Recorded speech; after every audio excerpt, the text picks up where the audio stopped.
हाथी और शेर की कहानी। एक बार एक जंगल में एक शेर अकेला बैठा हुआ था। वह अपने बारे में सोच रहा था कि मेरे पास तो तेज धारदार मजबूत पंजे और दांत हैं।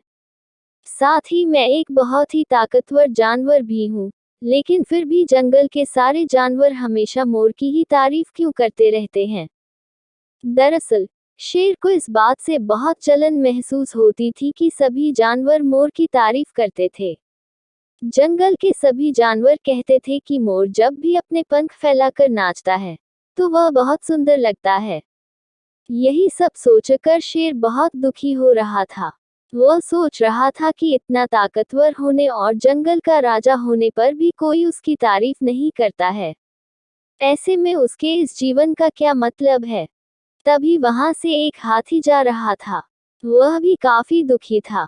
जब शेर ने उस दुखी हाथी को देखा तो उससे पूछा, तुम्हारा शरीर इतना बड़ा है और तुम ताकतवर भी हो, फिर भी इतने दुखी क्यों हो?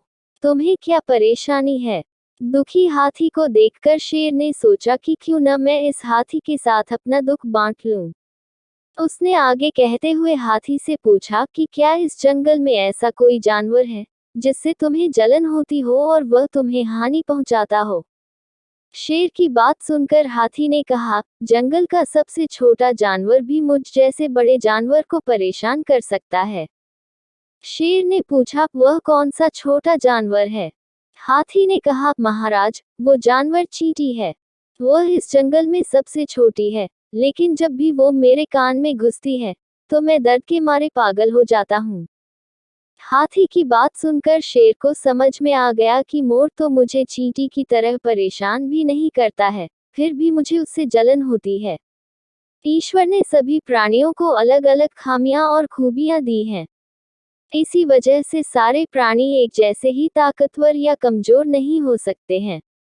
इस तरह शेर को यह समझ में आ गया कि उस जैसे ताकतवर जानवर में भी खूबियों के साथ कमियां हो सकती है।